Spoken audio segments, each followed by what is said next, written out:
ICC BCB জরুরি সভার আরো খবর জানাতে সরাসরি যাচ্ছি রিমনের কাছে।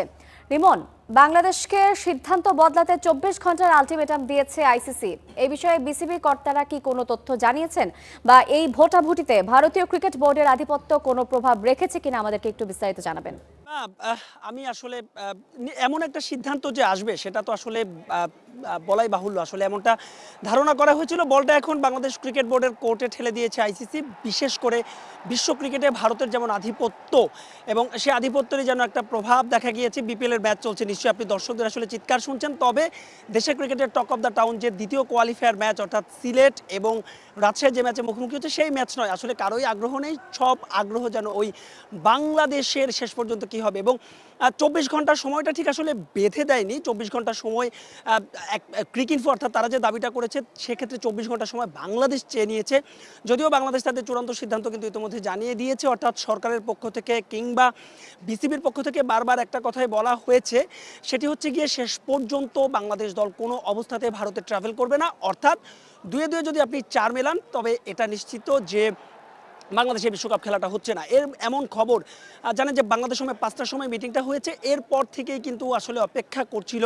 যখন সিদ্ধান্তটা আসলো, বাংলাদেশের ব্যক্তিগতভাবে আমি সহ গণমাধ্যম কর্মীরা বিসিবির একটা স্টেটমেন্ট নেওয়ার চেষ্টা করেছে। বাংলাদেশ ক্রিকেট বোর্ডের যিনি মিডিয়া কমিটির চেয়ারম্যান রয়েছেন আমজাদ, কিংবা ভাইস চেয়ারম্যান মোকসেদুল কামাল বাবু রয়েছেন, তাদের সঙ্গে যোগাযোগ করার চেষ্টা করা হয়েছে। কিংবা আপনি যদি প্রধান নির্বাহী কর্মকর্তা নিজামুদ্দিন চৌধুরী সুজন, ক্রিক অফসের চেয়ারম্যান নাজমুল আবেদিন ফাহিম, সবার সঙ্গে যোগাযোগ করার চেষ্টা করা হয়েছে। কিন্তু বাস্তবতা হচ্ছে এই ইস্যুতে হয়তোবা বিসিবি এই ম্যাচ শেষে কিংবা ম্যাচের মিড ব্রেকে, অর্থাৎ যে কোয়ালিফায়ারের ম্যাচটা চলছে, সেই ম্যাচের মিড ব্রেকে হয়তোবা আনুষ্ঠানিকভাবে বাংলাদেশ ক্রিকেট বোর্ড একটা সংবাদ সম্মেলন করতে পারে। যদিও বিষয়টা তেমন নাও হতে পারে। অর্থাৎ তারাও আসলে একটা দ্বিধায় রয়েছে, জানেন যে বাংলাদেশ বিশ্বকাপ শেষ পর্যন্ত খেলবে কি খেলবে না, সেই সিদ্ধান্ত শুধুমাত্র বিসিবির ওপর একাই নয়।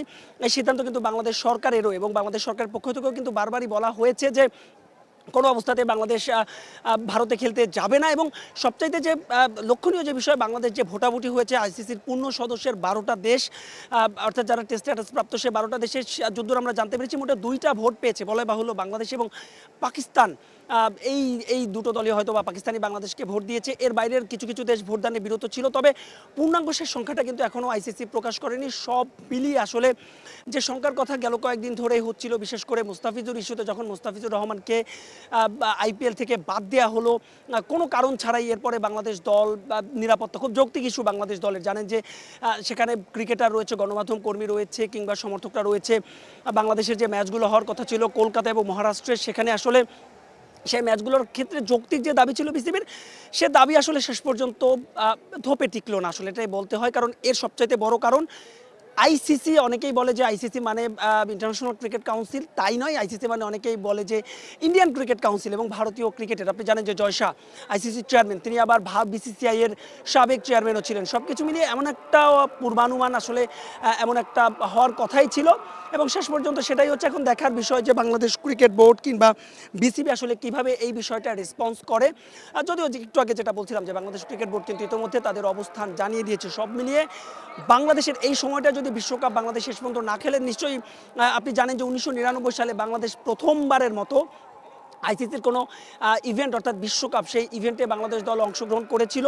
এরপর থেকে আইসিসির যত ইভেন্ট রয়েছে, সেটা আপনি ওয়ানডে বিশ্বকাপ বলেন কিংবা টি20 বিশ্বকাপ বলেন, সবগুলো ইভেন্টেই কিন্তু বাংলাদেশ অংশগ্রহণ করেছে। মাঝে দুটো চ্যাম্পিয়ন্স ট্রফিতে, বাংলাদেশ জানে যে চ্যাম্পিয়ন্স ট্রফিতে থাকতে হলে সেরা 8-এর মধ্যে থাকতে হয়, দুটো ইভেন্টে শেষ পর্যন্ত ছিল না, যে কারণে আসলে সেই দুটো ইভেন্টে অংশগ্রহণ করতে পারেনি। এর বাইরে যতগুলো ইভেন্ট হয়েছে, সবগুলো ইভেন্টে বাংলাদেশ অংশগ্রহণ করেছে। শেষ পর্যন্ত বাংলাদেশ হয়তো বা এবারের আইসিসির যে টি20 বিশ্বকাপ, সেই টি20 বিশ্বকাপে বাংলাদেশের হয়তো বা অংশগ্রহণ করা হচ্ছে না। বিষয়টা হচ্ছে শেষ পর্যন্ত যদি বাংলাদেশ অংশগ্রহণ না করে, তবে নেক্সট ইজ হোয়াট, অর্থাৎ এই ফাঁকা সময় বাংলাদেশ কি করবে, সব কিছু মিলিয়ে আসলে সেই সিদ্ধান্তের জন্য বিসিবির কোর্টেই বলটা। তারা কি জানায় সেটা জানার জন্য 24 ঘন্টা আপনাকে অপেক্ষা করতে হচ্ছে। তো এই ছিল আমার কাছে মিরপুর হোম অফ ক্রিকেট থেকে আইসিসি এবং বাংলাদেশের বিশ্বকাপ খেলার সবশেষ আপডেট।